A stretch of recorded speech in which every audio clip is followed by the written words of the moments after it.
Hello, once again. My name is Guillermo Bermudez from Workforce Solutions for South Texas with another topic in our Job Readiness Classes series. Today's topic is Dress for Success. Let us begin. Dress for Success, Appearance and Nonverbal Communication. So picture this, everyone. You have an interview Monday morning, your resume is up to date, your cover letter is revised, and you are confident that your research of this particular company will enable you to speak insightfully. You are ready, right? Are you forgetting something? What to wear. Now, what we're wearing so important? Well, first impressions are critical. You only have one chance to make a very good first impression. You are marketing a product, after all, yourself. Dress is the first thing an employer sees when greeting you. Will dressing properly get you the job? No, not really, but it will give you a competitive edge and it will provide a positive first impression. So, should you be judged by what you wear? Well, perhaps not, but the reality is that we are judged. With the job interview, it is how you are dressed that sets the tone of the interview. So before you leave your house, make sure that you have clean and polished conservative dress shoes, well-groomed hairstyle, cleaned and trimmed fingernails, minimal cologne or perfume, no visible body piercings beyond conservative ear piercings for women, and that also includes men, well-brushed teeth and fresh breath, no gum, candy, or other objects in your mouth, minimal jewelry, no body odor. Always think that conservative is going to be the safest route, but do some investigation of the employer. What you wear should make you look as though you fit in with the organization. If you overdress or underdress, the employer may feel that you don't care enough about the job. Some ways to find out the proper dress would be to call the Human Resources office and ask, or visit the company's office and observe the attire current employees are wearing. Just make sure that you are not there on a casual day. Also, for women, wear conservative colors, a matching blazer and skirt or pants, dark colors with light colored blouse, nothing low cut, or dress in khaki slacks, pressed, and long sleeve button down shirt. A skirt length should be a little below the knee and never shorter than above the knee. Avoid wearing tight clothing, shoes should be low heeled, makeup should be minimal, lipstick and nail polish in conservative tones, and bring a briefcase rather than a purse. For men, wear conservative colors, conservative suit or sports coat and pressed dress khaki slacks, a white long sleeve button down shirt, conservative silk tie, which is optional, but I'll recommend that you do, make sure their shoes are polished, and gentlemen, your belt must match your shoes. If you are wearing black dress shoes, your belt should be black, and if you're wearing brown shoes, your belt should be brown. If you have a beard or mustache, make sure it is neatly trimmed as well. If you have any visible body parts pierced or tattooed, I suggest that you remove all piercings and cover all tattoos if possible. So now let's practice, shall we? Why, yes, let's. Over the next few slides, you will determine whether an outfit is appropriate or inappropriate for an interview. Which of these would be appropriate?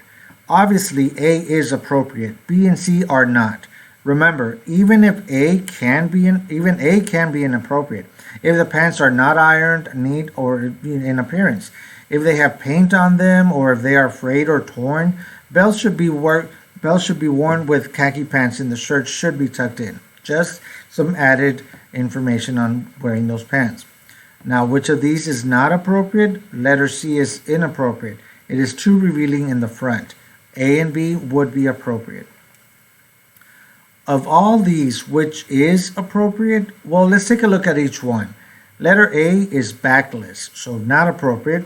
Letter B, if you look carefully, it is see-through, not appropriate. Letter C is a t-shirt, not appropriate either. Letter D would be appropriate because it is a button-down collared shirt, and that would be the most appropriate one, of course. Letter E is strapless and too tight, so no, not appropriate. And letter F, that is a tank top. Not appropriate for the office, much less for the interview. Shoes. Which of these is not appropriate? Inappropriate. It's going to be letter A. Letter A is appropriate. Now let's look at letter B. B is fine for those not working in a vocational or recreation area. You just want to be safe with those little toes. And letter C, that is definitely not appropriate. Slippers are not allowed. Of these 4 pairs of shoes that I'm showing you here, which is appropriate? Well, let's take a look at each one of those as well. Letter A, the height of this shoe is a safety hazard. It would be difficult to perform a direct care duty with these shoes on all day. So just be safe and take care of your ankles as well. So letter A would not be too safe. Now letter B, again, the height of the heel is too high. This could be a safety hazard. And besides, shiny leather or pleather is never appropriate. Or, well, it makes it look unprofessional. Letter C would be appropriate. Those are very conservative penny loafers. And let's look at letter D. Flip-flops are not appropriate for the workplace. There, it's said, it's done. So do not wear flip-flops at work. Okay, so we've gotten the job. We got through the interview successfully. We got the job. So once you have landed the job, consult your supervisor as to what is acceptable dress for his or her department. Ask about any casual days and what type of dress is allowed on those days. Just remember that when in doubt, always dress conservatively. If you are questioning whether or not what you are wearing that day is okay, whether or not your boss is going to say something, guess what? Don't wear it. Change it. Because if you're doubting yourself, somebody else is going to question it. Okay? So, what is too casual? A lot of times we think it's casual day, but what is too casual? Obviously, these are casual. These are, first picture is a strapless dress. The second one is shorts, flip-flops, pullovers, hoodies, zip-ups. Those are not appropriate. And also beachwear. That makes it inappropriate for the workplace. On letter C, on the third picture, that might be okay. Just what I recommend is those shoes, and always check with your HR and consult your dress code policy. Okay, so what is inappropriate attire for work, you ask? Basically, it's any clothing that has words, terms, or pictures that may be offensive to other employees. That is unacceptable. What is offensive? Well, again, if it bothers you, it becomes unacceptable or offensive. If it bothers me, it becomes offensive. Clothing that has a department's logo is always encouraged. T-shirts are not acceptable unless specifically authorized for dress-down days. However, knit short sleeve shirts with collars like polo shirts, those are acceptable. Sports teams, university, fashion brand names on clothing are generally not acceptable, probably on dress-down days. So basically, again, professional is always the best way to go. This picture here that I'm showing you is of 2 gentlemen that are dressed professional. This is what we call business professional. Notice that the suit, the suit jacket matches the suit pants. The gentlemen are wearing their light colored shirt with a tie. That makes it professional. Let's take a look at a guide to business casual. Well, business casual attire is professional attire that appropriately covers the body and allows for relaxed comfort. The difference is that business professional is a suit where the blazer and the pants or the skirt are the same color and the same material, combined with a dress shirt and the tie for men, of course. Business casual does not have to be the same material, does not require a blazer, and does not always require a tie. The image you present to the public is essential in creating and maintaining respect, so don't forget that. No trainer will be able to offer an exhaustive list of what is appropriate professional attire and what is not. We can go on for hours and hours, but just remember that the image you present to the public, to your coworkers and who you work with is going to maintain respect. Okay, don't forget that. Let's take a look at female business professional. The example that is shown here is going to be of women dressed in a professional business suit, whether it's a jacket and skirt or a pantsuit or a dress. Some examples of female business casual are going to be those that are on the image. They're a little bit more relaxed, more comfortable to wear, and it is the difference between business professional for women and business casual. So let's look at something that is unprofessional and inappropriate attire. So what is unprofessional and inappropriate is going to be midriff bearing clothing, mini skirts, excessively high heeled shoes, caps, headwear worn indoors, very tight clothing. So rule of thumb is that if you would wear it to a club, it is not appropriate for the workplace, even in a business casual setting. Okay? So one thing that I want to discuss now next is going to be our shoes, sneakers. What is appropriate for those authorized by duty or assignment to wear athletic shoes? Okay. If you are in a position where you're allowed to wear tennis shoes or sneakers, these are some examples of what is appropriate and what is inappropriate shoes. Classic athletic shoes are appropriate. We're talking about low volume colors such as the sneakers. The Skechers that are there, those blue Skechers, or perhaps those tennis shoes that are right there on the right.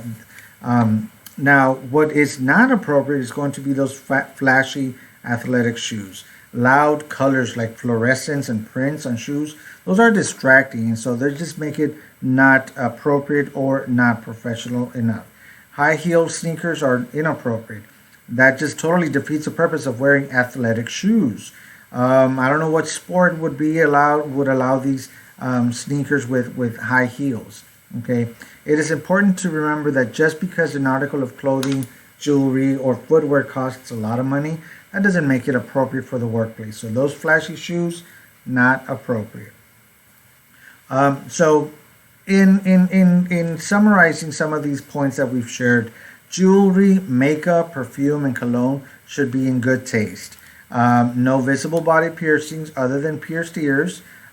Fingernails, make sure that the fingernail length should not interfere with the effectiveness and efficiency of your job performance. Nails should be well maintained with polish or natural color. Hats and head coverings. The hats and caps are not appropriate in the office. We know this.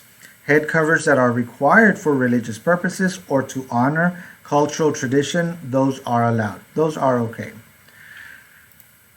There is a time and a place for all attire. Clothing that works well for the beach, yard work, dance clubs, trips to the mall, exercise sessions, and sports contests may not be appropriate for a professional appearance at work.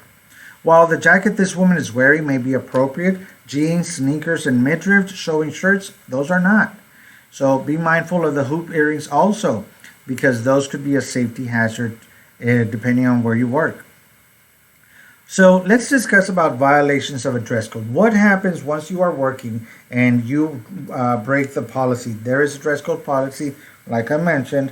What would happen if you violate that? Well, if an employee supervisor determines that an employee's clothing fails to meet dress standards, the supervisor could ask the employee not to wear the inappropriate item or items to work again.